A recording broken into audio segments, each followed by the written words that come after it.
माँ दुर्गा की छठवीं शक्ति है माँ कात्यायनी। नवरात्रि में छठे दिन माँ कात्यायनी की पूजा की जाती है।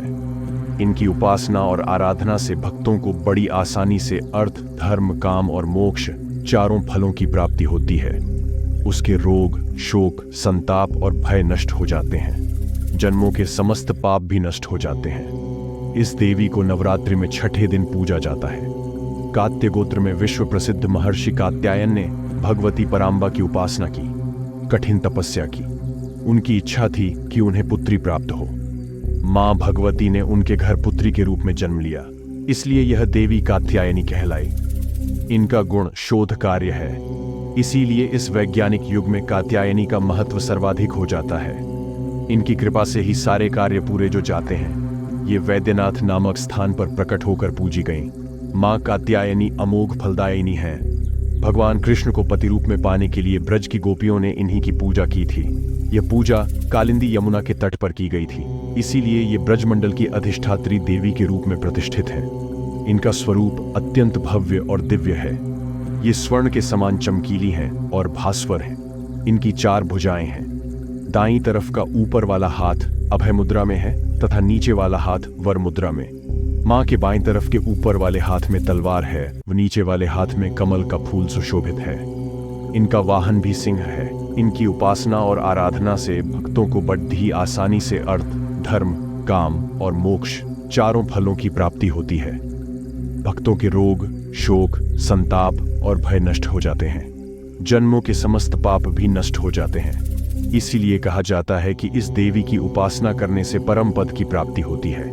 आइए अब जानते हैं नवरात्रि छठा दिन मां कात्यायनी की पूजा विधि। मां कात्यायनी के स्वरूप की बात करें तो सुनहरे और चमकीले वर्ण वाली, 4 भुजाओं वाली और रत्नाभूषणों से अलंकृत कात्यायनी देवी खूंखार और झपट पड़ने वाली मुद्रा में रहने वाले सिंह पर सवार रहती हैं। इनका आभा मंडल विभिन्न देवों के तेज अंशों से मिश्रित इंद्रधनुषी छटा देता है। माता कात्यायनी की दाहिनी ओर की ऊपर वाली भुजा अभय देने वाली मुद्रा में तथा नीचे वाली भुजा वर देने वाली मुद्रा में रहती है। बाईं ओर की ऊपर वाली भुजा में वे चंद्रहास खड्ग धारण करती हैं, जबकि नीचे वाली भुजा में कमल का फूल रहता है। चैत्र नवरात्रि के छठे दिन देवी कात्यायनी की पूजा करने के लिए सुबह स्नान के बाद लाल या पीले रंग का वस्त्र पहने। मंदिर या पूजा की जगह को गंगा जल से शुद्ध कर लें। पूजा प्रारंभ करने से पहले मां को स्मरण करें और हाथ में फूल लेकर संकल्प लें। मां को फूल अर्पित करें। फिर कुमकुम, अक्षत, फूल आदि और 16 श्रृंगार माता को अर्पित करें। मां को शहद और पीले रंग का भोग अत्यंत प्रिय है। माता को शहद से तैयार हलवे का भोग लगाएं। अब हम मां कात्यायनी देवी कवच के विषय में जानने का प्रयास करेंगे। मां कात्यायनी का यह कवच मंत्र बहुत शक्तिशाली है।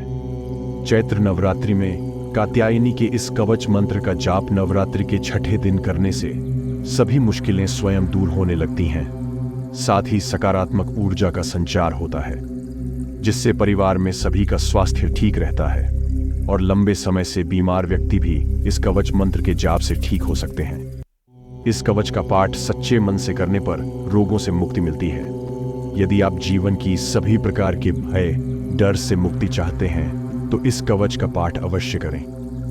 कात्यायनो मुख पातु काम स्वाहा स्वरूपिणी, ललाटे विजया पातु मालिनी नित्य सुंदरी, कल्याणी हृदयम पातु जया भगमालिनी। दोस्तों, अब हम माता कात्यायनी देवी जी के पूजा के महत्व के विषय में जानकारी प्राप्त करने का प्रयत्न करेंगे। आइए जानते हैं माता कात्यायनी की पूजा का महत्व। मां कात्यायनी की पूजा अर्चना करने से विवाह में आ रही संकट स्वतः ही दूर हो जाती है। इनकी पूजा करने से साधक की कुंडली में बृहस्पति ग्रह मजबूत होता है। साधक यदि पूरे विधि विधान की पूजा अर्चना करता है तो उसके जीवन में सकारात्मक ऊर्जा का संचार होता है और शत्रुओं का नाश भी स्वतः हो जाता है। साथ ही देवी की कृपा से स्वास्थ्य संबंधित परेशानियों से भी साधक को मुक्ति मिलती है। दोस्तों, आशा करता हूं कि आपको आज की कथा अति सुंदर लगी होगी। माता कात्यायनी देवी जी कृपा से सभी पर बनी रहे। जय माता दी।